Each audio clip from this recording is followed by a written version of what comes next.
திருமாவளவனும் ரவிக்குமார் இதை வரவேற்கணும். அம்மா நீங்க கிறிஸ்டின் முஸ்லீம் ஓட்டுக்காக நாடகம் போடக்கூடாது, திருமாவளவன் ஆதரிச்சு அறிக்கை விட்டுருக்கணும். அதே மாதிரி தான் திருமாவளவனுக்கு நான் இன்னொன்னு சொல்றேன், 50% உயர்த்தி மோடி கொடுப்போம்னு சொல்லிட்டாருன்னா ஒவ்வொரு ஸ்டேட்டுக்கும் பிசிகா ஓட்டு போடணும். திமுகவை பாஜக அப்ரோச் பண்ணிட்டாங்க. மோடிக்கு திமுக தேவை. மோடி 29ல பிரதமரா வர்றதுக்கு 850 தொகுதியாட்டு மக்களவை தொகுதிகளை உயர்த்தணும். அதற்கு திமுகவின் ஆதரவு மக்களவையிலும் மோடிக்கு தேவை, மாநிலங்களவையிலும் மோடிக்கு தேவை. விஜய் என்ன முடிவு எடுக்கிறாரோ அதுதான் அவங்க சட்டமன்ற உறுப்பினர்கள் எடுக்க முடியும். எம்பிக்கள் கூட்டங்கிறது திசை திருப்பும் வேலைக்காக தாவேக அரசு பண்றதுதான் நான் பார்த்தேன். விஜய்க்கு ராகுல் தேவை. ஸ்டாலினுக்கு முதுகுல குத்துன ராகுலுக்கு விஜய் விட்டா வேற பார்லிமெண்ட்டுக்கு வேற கூட்டணி கட்சி இல்ல. ஒருத்தருக்கு ஒருத்தர் முழுமையா தேவை, மியூச்சுவலா தேவை ஒருத்தருக்கு ஒருத்தர். சிவகுமார் என்ன சொல்லியிருக்கலாம், பேச்சுவார்த்தை நடத்த தகுந்த தருணம் இல்லைன்னு சொல்லியிருக்கலாம். அவர் எப்படி உங்களை அம்பலப்படுத்துறாரு, தமிழகத்தில இருந்து கேட்டதாட்டும் அவர் மறுக்கிறதாட்டும் அதுல வராது.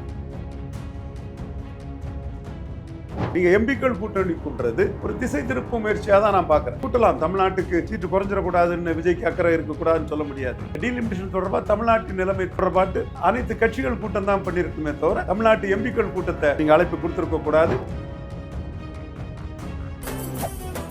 மெரிபா பன்னீர் சோடா, ஐ ட்ரஸ்ட் மெரிபா. ஆச்சி மசாலா, எந்த சமையலும் ருசி தேடும் ரகசியம். 20 ரூபாய்.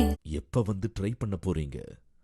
சோழன் மேஸ், அசோக் நகர், வேளச்சேரி, அண்ணா நகர், பெருங்குடி மற்றும் பாரிஸ் கார்னர். அரசியல் பல பரபரப்பான கட்டங்களை நோக்கி நகர்ந்து கொண்டிருக்கிறது. அது குறித்து விவாதிக்க அரசியல் திறனாய்வாளர் திரு ரவீந்திரன் துரைசாமி அவர்கள் நம்முடைய இருந்திருக்கார். வணக்கம் சார். வணக்கம் ராஜ் வருண். எப்படி சார் இருக்கீங்க? நல்லா இருக்கும் தம்பி, நல்லா இருக்கீங்களா? நல்லா இருக்கேன் சார். சார், ஆதவ அர்ஜுனா வந்து சட்டசபையில் ஒரு விஷயத்தை சொல்கிறாரு, திமுக வந்து பாஜகவோட சேர்ந்து டீலிமிட்டேஷனை ஆதரிக்க போகுது அப்படின்ற மாதிரி ஒரு விஷயத்த வந்து பேசுகிறாரு. அதுக்கு பதில் அளித்து சொல்லணும் அப்படின்னு சொல்லிட்டு பேசுகிறாரு. அதுக்கு உதயநிதி அவர்கள் பதில் சொல்கிறாரு, இப்போ இருக்கிற விஷயத்தை பேசுங்க அப்படின்னு சொல்லிட்டு. உங்களோட பார்வை என்ன இந்த விஷயத்தில்? டீலிமிட்டேஷன் விஷயம் தொடர்பாக அன்னைக்கு திராவிட முன்னேற்ற கழகத்தின் தலைவர் மு.க. ஸ்டாலின் கருத்தை ஆர்.எஸ். பாரதி தெளிவாக வெளிப்படுத்தியிருக்கிறார். என்ன கேட்குறாருன்னா, முதல்வர் விஜய்கிட்ட ஒரு கேள்வி கேட்குறார்.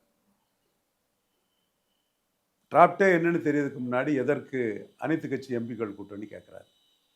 எங்களை வச்சு ஜெயித்த 17 எம்பிக்களை வச்சு ஒரு கூட்டத்தை போட போறீங்கிறார்.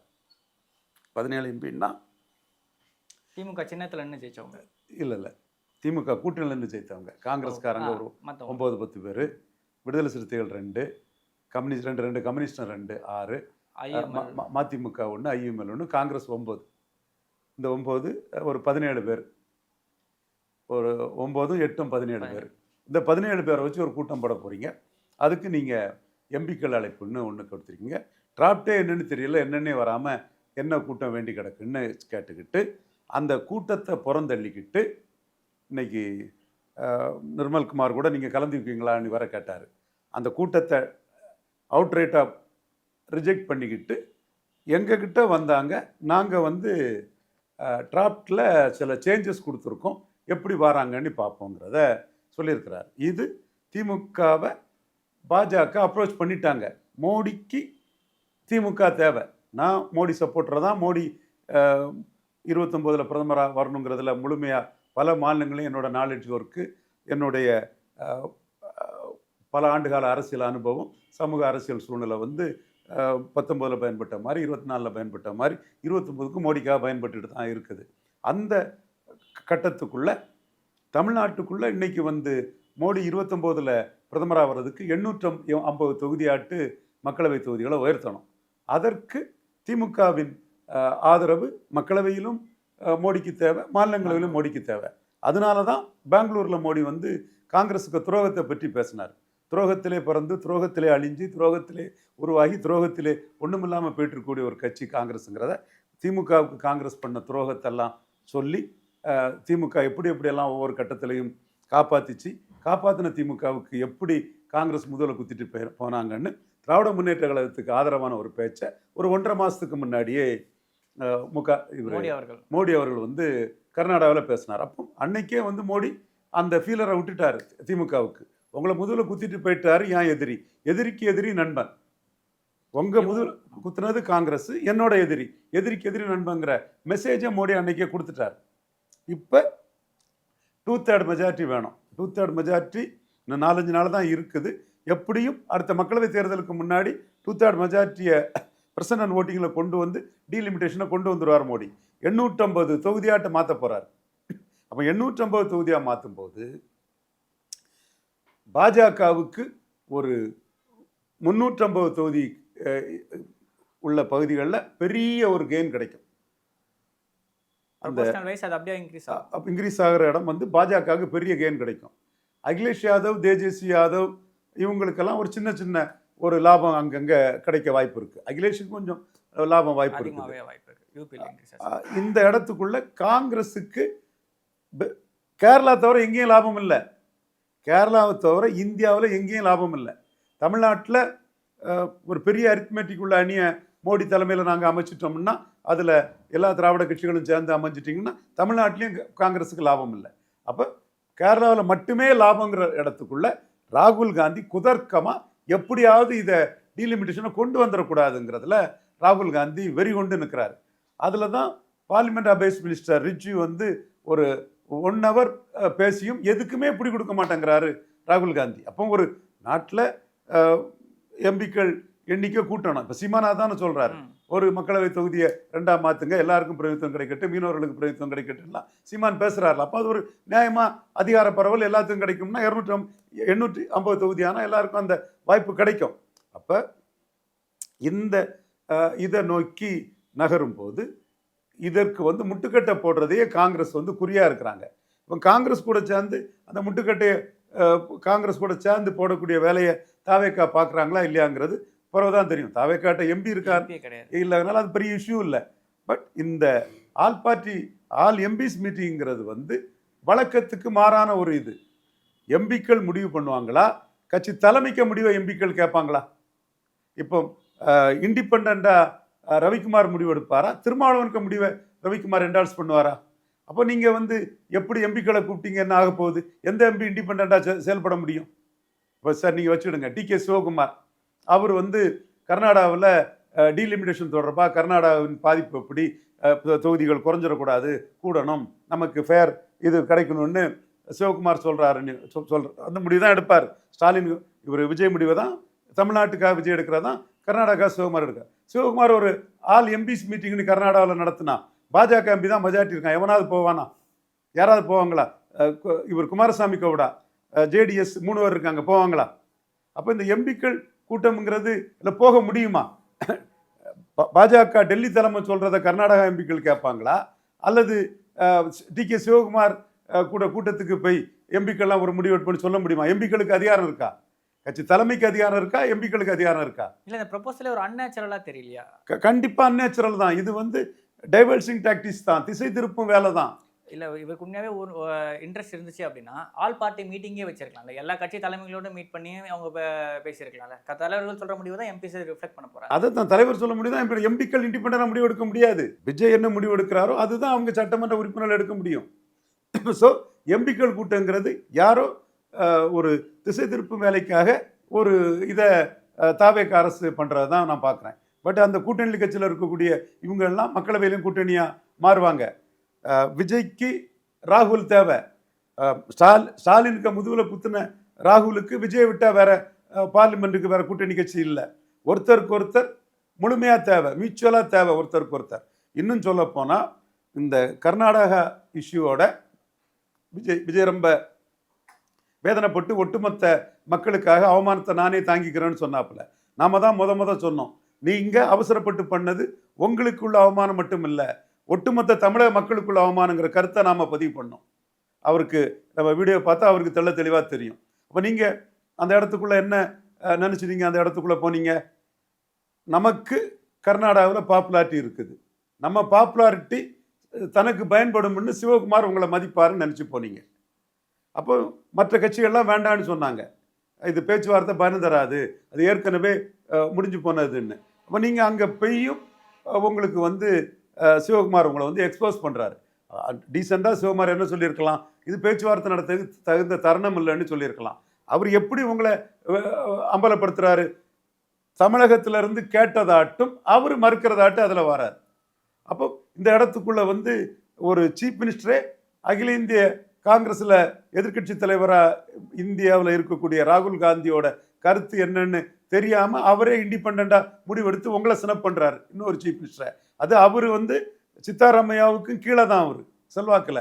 நீங்க உங்க கட்சி இண்டிபெண்டன்ட் கட்சி, நீங்க தான் சிங்கிள் பர்சன் பார்ட்டி, நீங்க சிங்கிள் பர்சன் பார்ட்டி, உங்க செல்வாக்கு தான், உங்க முகம்தான்.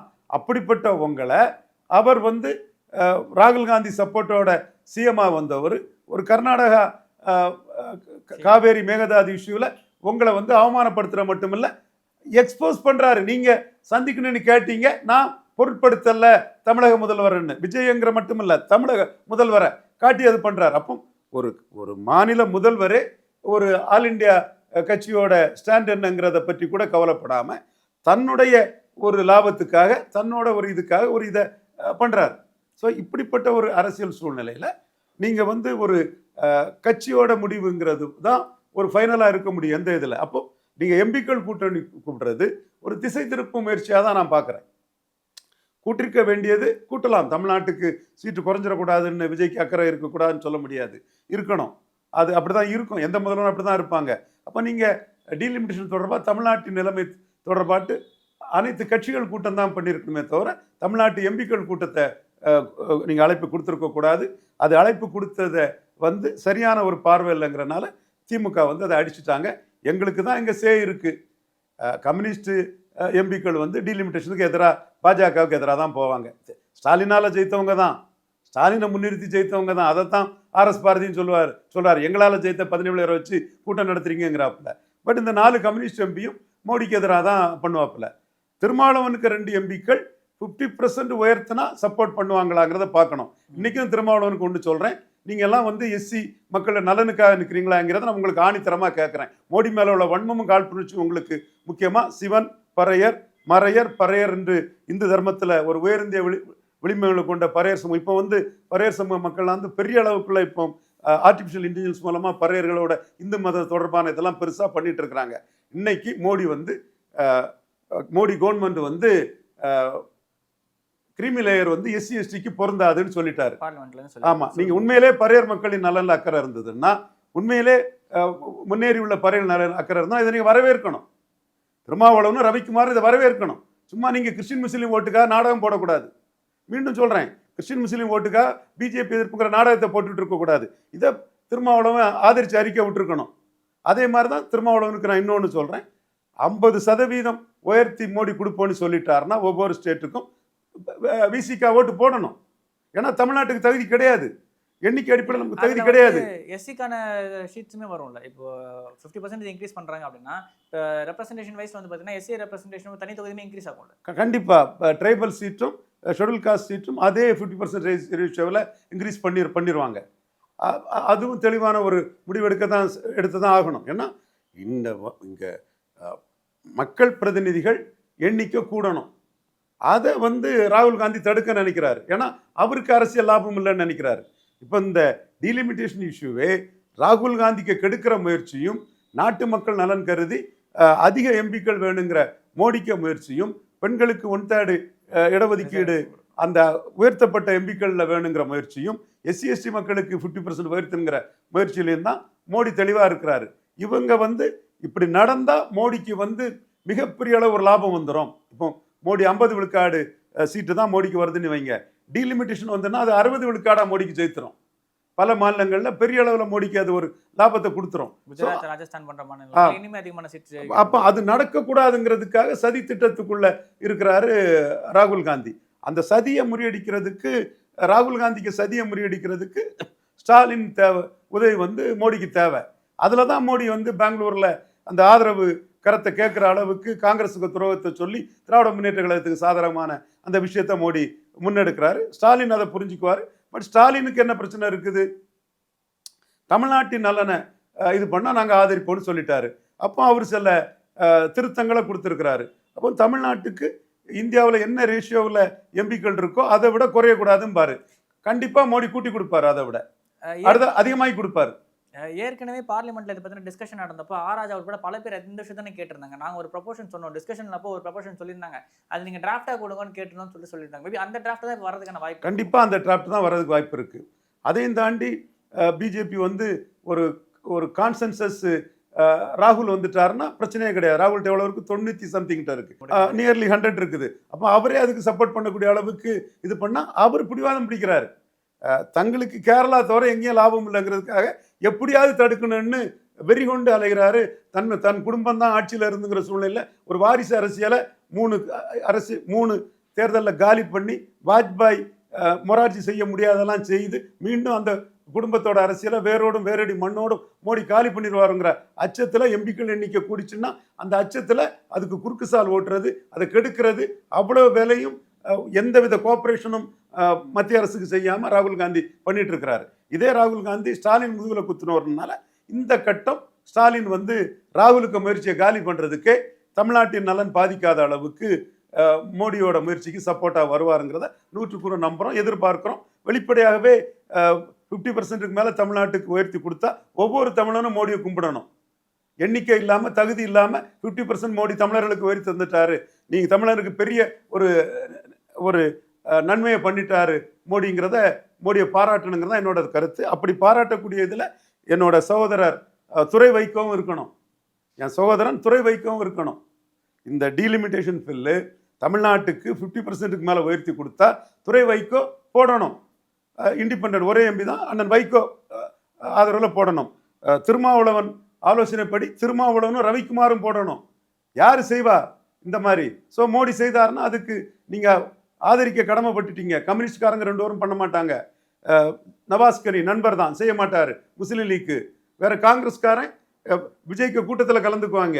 யார் முடிவை அவங்க ஒத்துக்குவாங்க? தமிழ்நாட்டுக்கு நன்மை பண்ணாலும் ராகுல் காந்தி அதை கெடுக்கணும்னு சொன்னால் ராகுல் காந்தி முடிவை தானே ஏற்றுக்குவாங்க. அப்போ ஆல் எம்பிக்கள் மீட்டிங் கொடுக்கல என்ன அர்த்தம் இருக்குது? No use. அவங்க வந்து ராகுல் காந்திக்கு முடிவை தானே ஏற்றுக்க போகிறாங்க. ஸோ இந்த இடம் வந்து திராவிட முன்னேற்ற கழகம் சரியான பாதையில் நகருது. தங்களுடைய அதிகார வலிமையை பயன்படுத்தி தமிழ்நாட்டுக்கு அதிக எம்பி சீட்டுகள் வாங்கி கொடுத்தா ஸ்டாலினையும் நம்ம பாராட்டலாம். மோடிக்கும் ஸ்டாலினுக்கும் அது வின் வின்னுங்கிற லெவலில் இருக்கும். ஓகே சார், இவ்வளோ நேரம் உங்களோட பொண்ணான எங்களோட பகிர்ந்து நன்றி. மெரிபா பன்னீர் சோடா, ஐ ட்ரஸ்ட் மெரிபா. ஆச்சி மசாலா, எந்த சமையலும் ருசி தேடும் ரகசியம். 20 ரூபாய். எப்ப வந்து ட்ரை பண்ண போறீங்க? சோழன் மெஸ், அசோக் நகர், வேளச்சேரி, அண்ணா நகர், பெருங்குடி மற்றும் பாரிஸ் கார்னர்.